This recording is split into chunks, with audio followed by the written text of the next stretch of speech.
Welcome back to the Word Traction podcast. This is ICC taking fire from all sides. In recent reports, Donald Trump has continued his assault on the International Criminal Court because he's correctly identified it as the greatest risk to his lifetime impunity, at least in a criminal sense. The ICC doesn't have a civil component. They are concerned only with weighty issues like genocide, war crimes, and crimes against humanity. And when you look at the gentlemen, if you can use the term loosely, that have been indicted, and one prominent Russian woman who was running the kidnapping the Ukraine youth and brainwashing them and trying to explain to them that they are Russian kids. That's a whole nother nasty business that we touched on in earlier podcasts. But today we're just we're giving a shout out to the ICC for continuing to do the work that we need them to do. They are under tremendous pressure from Trump. He is trying to force other foreign governments to put pressure on the judges themselves in an effort to get them to back off, and to varying degrees of success. The three judges, though, very recently filed suit in federal court in the Southern District of New York on the grounds that Donald Trump himself is a dick, and they didn't use that specific charging language, but they essentially said the same thing.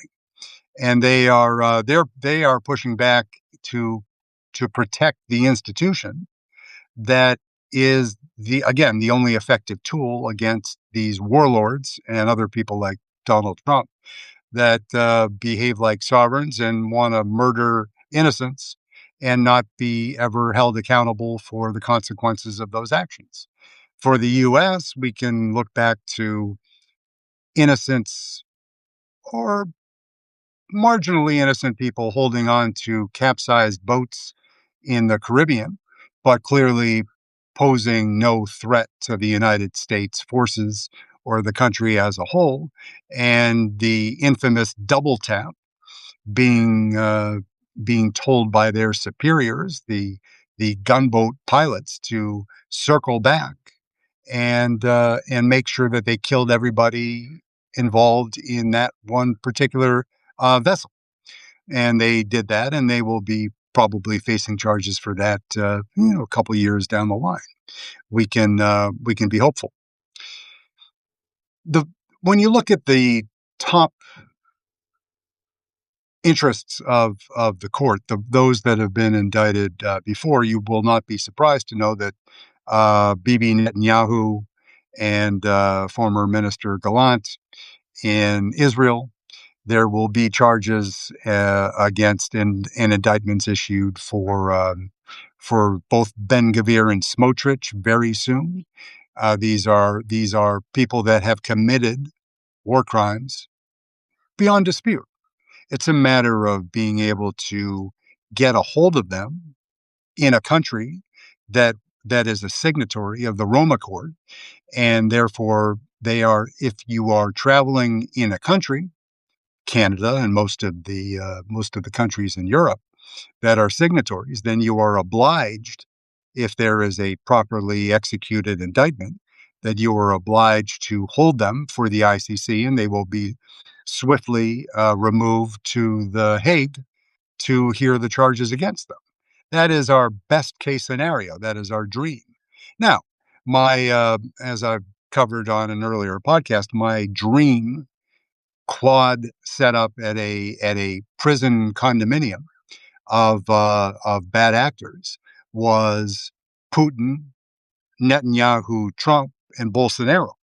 Bolsonaro, the father, has not, as far as I know, been charged yet with war crimes, but he will, and if he can't, then his son certainly will be charged eventually, because his son is likely to be representing his father's party in the next election against facing Lula da Silva, which is horrifying in itself. Interestingly, the most current news, other than Trump and the delight of having somebody tell him no related to the ICC, is back to our old friends in Sudan. And this is the kind of through line that delights military strategist and internationally renowned philosopher Hannibal. That's a drone coming to take me out before the end of my episode. A little bit big for a drone, but we'll see.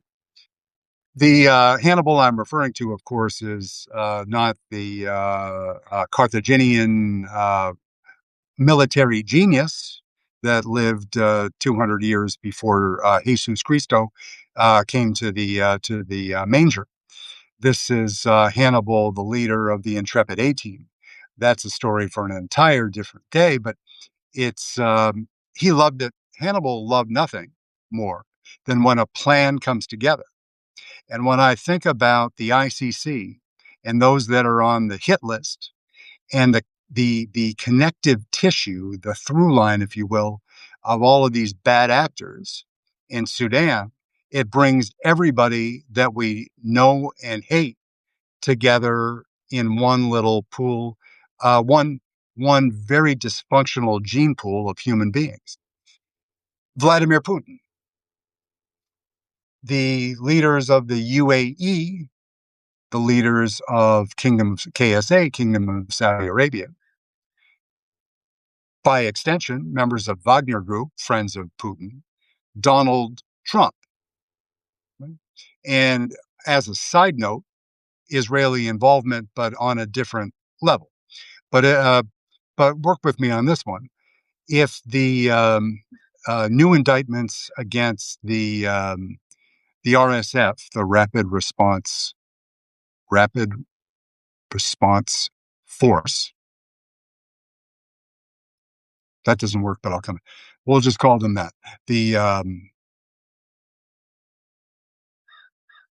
That force in Sudan. They are terrorists. They are mercenaries. They are murderers. They are rapists, and they are a paramilitary group that is largely supported by the largesse of United Arab Emirates, our friends in Dubai. Donald Trump's business partners, Donald Trump's son's business partners, and the business partners of island explorers known as Jared Kushner and Ivanka Trump. These are the people that finance their international boondoggles. And so what they want out of Sudan is gold, and they want all of it for themselves. Up until a point 3, 4, 5 years ago, KSA and UAE were working together to exploit their influence in Sudan to get all the gold and also to recruit mercenaries to fight in Yemen. Then there's the girls are fighting. So the KSA and UAE are not seeing things eye to eye. And UAE is focused mostly on the gold part of the program, on getting all the conflict gold they can get, because Dubai is the world's largest clearinghouse for legally obtained and illegally obtained gold, and they process it, they sell it, they buy it, all sorts of things. They are the hub. That's Dubai and within the UAE. Now, the Kingdom of Saudi Arabia is largely interested in maintaining stability in Sudan, because otherwise it's antithetical to their influence in the region. So the two strongest members, the most influential leaders in the Middle East, are having a proxy war using innocent Sudanese as pawns. Sounds like a Donald Trump story. So he's obviously he's connected in the way that he He facilitates the transfer of funds, crypto and otherwise, between the United States and UAE. The gold goes in and the crypto goes out, et cetera, et cetera. And that brings Trump and his family intimately in an intimate involvement with the leaders of the UAE, and they are just working at full speed to get as much gold out of it. The thing is that it used to be that the U.S. was a trusted partner in peace in that region, and Trump has washed his hands of all of Africa.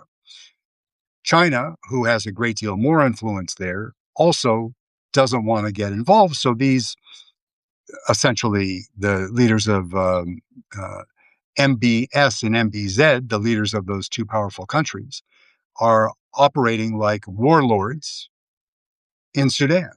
And we're talking about hundreds of thousands of dead innocents in Sudan. And that's ongoing. It hasn't reached the level of death that has been caused by Elon Musk's evisceration of USAID, but it's on that scale. But we don't get the amount of reliable information that we would like, the visibility in Sudan, because it's too dangerous, and most of the people on the ground are Russian paramilitaries. So it's hard to. They're not collecting that data about the number of people they kill, except when they're betting on Polymarket with Don Trump Jr. on the total number of dead. There is no UN can't get in except in a limited way to deliver aid supplies and medicine. But it's a very dire situation. But again, back to the ICC.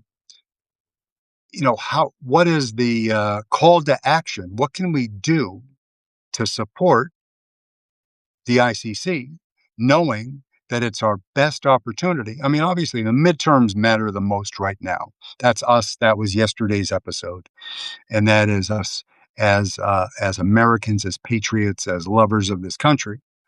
The best thing we can do is get the House and the Senate in the hands of progressives. These are not flawless. We are not flawless people. We have made mistakes. The Biden administration has made mistakes, but it is nothing. It is nothing.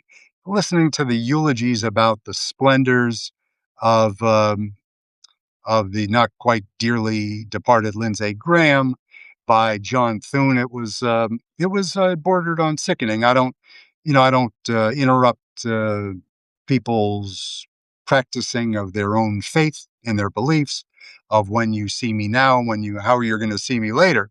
That's well above my pay grade.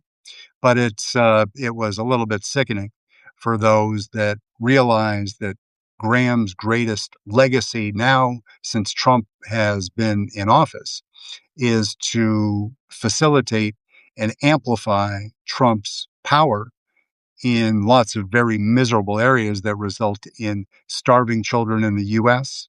and people being arrested in all across the country merely for the color of their skin, and several two most notable murders in Houston and in Maine just 2 days ago. Lindsey Graham facilitated that. Facilitated, not a passive observer. He didn't remain mute. He was a cheerleader for giving Trump greater power in ICE and overall in the military as well. So he is not an innocent, not a great man that needs to be celebrated. He is a human, flawed like all of us, that needs to be held accountable for his behavior for the last 10 years.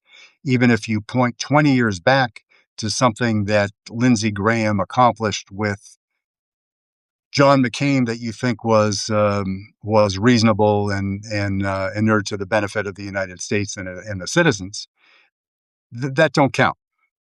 That don't count because the miseries over the past decade have been manifest. So let's. What I'll do is I'm going to do a little written a newsletter sort of thing, which I've been doing mostly videos lately. And it's 95 and getting hotter here. It's 110 in Darfur and a lot less comfortable. So I'm not going to bitch and moan too much because Hannibal, the real Hannibal, would look down his nose at me and say, you know, you ain't no Mr. T, sir. So tighten up, face, you know, all those folks. All of the important military leaders in our, more important than Pistol Pastor Pete Hegseth. I would take Mr. T Hannibal and face over Pastor Pete any day. We'd get a lot more done and have a couple chuckles along the way.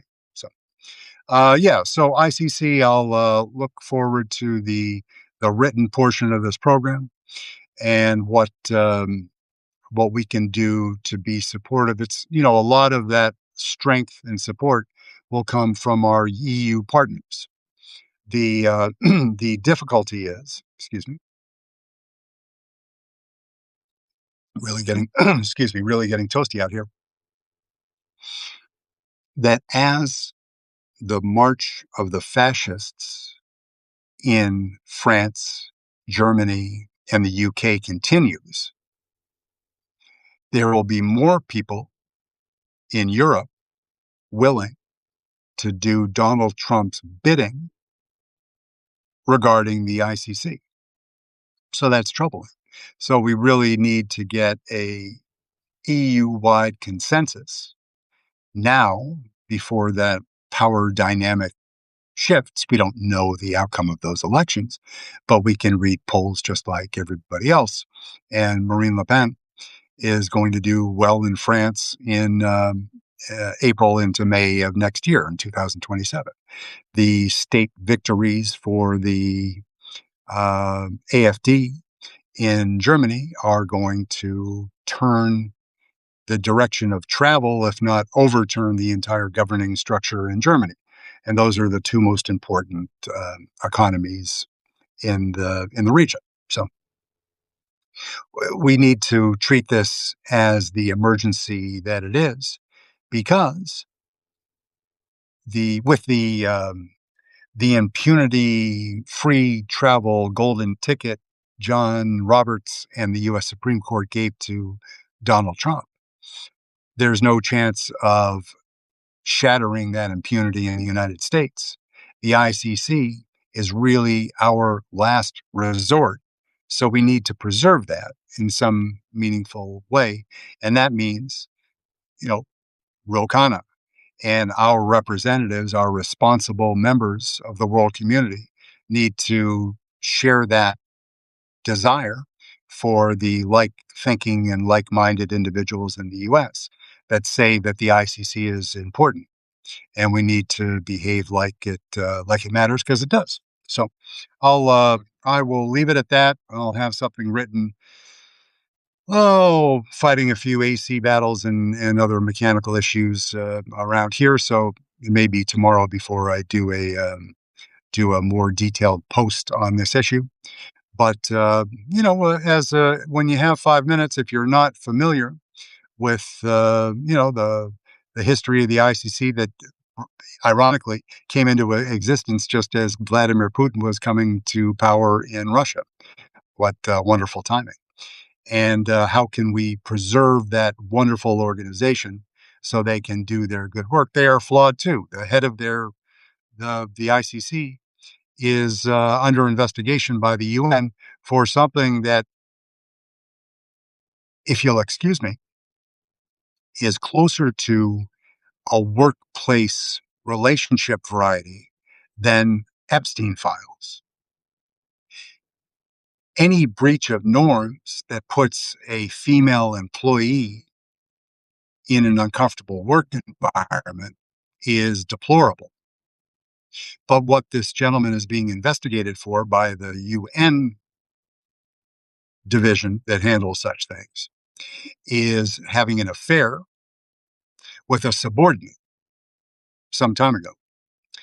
And a woman, not a child, like the Epstein files, like the Lindsey Graham files, like the Donald Trump files. This was a consenting adult who was in a subordinate power position to this leader of the ICC. So they've got to iron out some problems. I'm not holding them out as holier than thou, but they're all we got. And I don't want to go down that Graham Plattner route and say at all costs we need to beat there are people that are arguing today. We should have stuck with Plattner because it's our best chance at capturing Maine. But at what cost? You know, we want to fight fire with fire and punch in such a way as to keep our opponents on the mat. But we don't want to be Trump, meaning devoid of all scruples, values, or anything else that our mothers taught us about in order to get there. It's a tough line. It's walking on a razor's edge, but it's what makes the progressive movement different than today's Republican Party, which is not the party of Reagan or anyone else of good standing. So it's not John McCain's party. So yeah, thank you, and wishing you all a good day. I'm going to get a little bit closer to this thing to see if I can. Yes. So kindly restack, retweet, subscribe, etc., and we'll be back with you tomorrow. Thanks.